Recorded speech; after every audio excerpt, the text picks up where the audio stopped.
Ever since the PS5 Pro has been announced, social media has been in an uproar battle, PC master race. This is not worth the price of $700. You can build a PC for better for the $700 price point. Well, in this video, we're gonna find out if that's actually true. Stay tuned throughout the video to see how you can walk away with this PC right here. Starting off with the PC specs, and before we get into it, disclaimer, some of these parts are refurbished, some of them are open box as well, and some parts are parts that we just never ended up selling. So the specs we're actually using on this PC, we chose a 12700K, we got it used, open box was like 120 bucks, very inexpensive.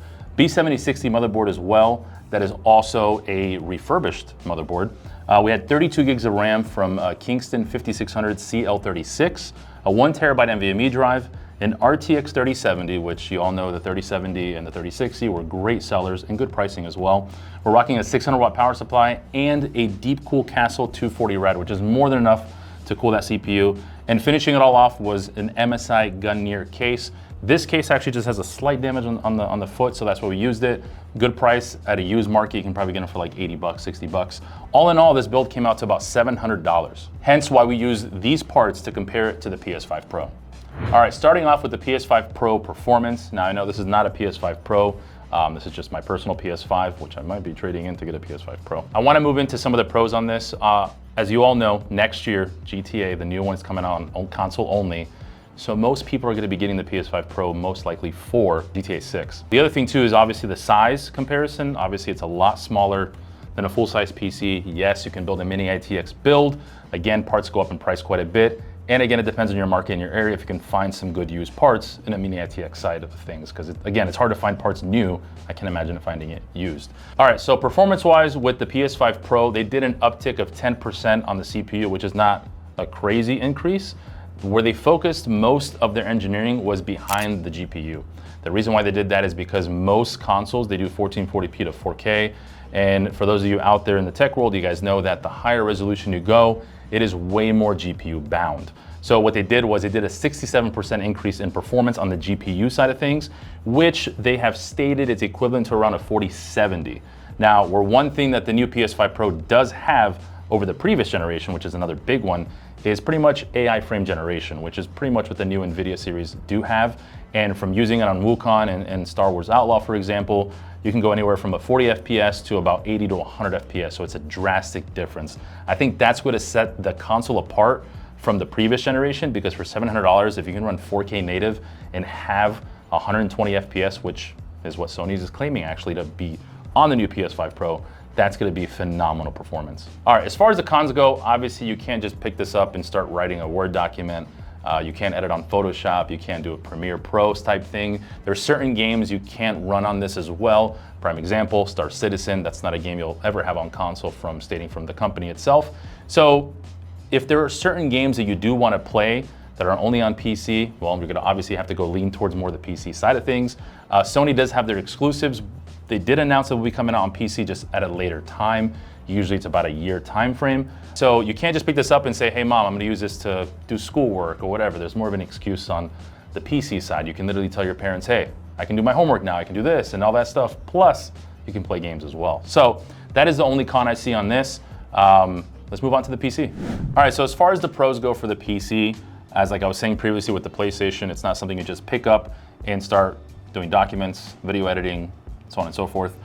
So obviously with the PC, you can do streaming off of the single PC setup, which you still can't do on the console. It doesn't have to give you the ability to do like animations, alerts, all sorts of stuff. You could also have the room to upgrade your PC as well. So you can change out the GPU, you can change out the CPU. This is rocking a B760 board, so you can go from a 12th gen CPU all the way to a 14th gen CPU. You can also change the GPU as well to a 40 series, to a newer series if there's something else that comes out on the horizon. M.2 would be the same upgrade on this. You can still upgrade to M.2 on this as well, but you can do a lot more storage on this. You can go up to 10 terabytes if you wanted to. So there's just a lot more freedom to work with when it comes to the PC side of things. Also the interface on the back of the board, you have a lot more USB ports. Obviously you can still plug in controllers as well to the PC, keyboards, all sorts of stuff. Audio interface is another thing I didn't really cover on the console side of things, but you can rock some crazy mics with this, a Shure SM7B, you could have a whole mixer. There's just a lot more you can do with the PC. So that's where the biggest benefit is of getting this PC, for example, for 700 bucks. All right, so as far as cons on this, like I did the disclaimer earlier today in the video, There is obviously going to dependent on your area if you can find some good deals on hardware. These parts, like I said, we got a good price on CPU wise, buying it used. So again, it just varies depending on where you're at when you're looking. It really depends if there's new hardware coming out. So that's one of the biggest cons, is finding a good deal, essentially. The other con obviously is going to be, like I stated before with the PS5 Pro, you're going to be able to have GTA 6 way earlier than you can on PC. So there's some games that you cannot get on PC for, I think it's like another year is what Sony usually does. And then of course the size. I mean, if you look at the size difference, like I stated before, you can build a mini ITX build. You just can't build one this small with the PS5 Pro performance. I think that's one thing that people are missing or not understanding, is truly how much power the PS5 Pro has. It is insane. So for the size wise, yes, this will take up a lot more room on your desk or your TV stand, wherever you're gonna put it. But those are the only cons I'll have with the PC side of things. As far as performance goes, I wanted to try out a game that was more of a Sony, like not exclusive, but one that was developed by Sony. I wanted to have that good fidelity. So we went ahead and tested out Forbidden West. That did come out on PC and it came out on the PS5. Obviously in our testing, this is a PS5 non-Pro. Fidelity-wise, quality was very close. This still runs Forbidden West at 4K natively. So my guess would be with the PS5 Pro, if they do like an upgraded version of Forbidden West, for example, it's definitely gonna be hitting that 60 and possibly even 120 FPS and keep that same fidelity and still run at a native 4K. While in our testing, we did do 4K natively on this PC, no DLSS, everything maxed out. Anti-tropic filter, obviously it was at ×8. I try to get settings as close as possible to the PS5 version. And this bad boy did struggle a little bit. It was right around the 40 to 60 FPS, kind of bouncing in that range. Sometimes it would go up to 70 or so, but that was more of like the, if it's pointing towards the sky or whatever it may be.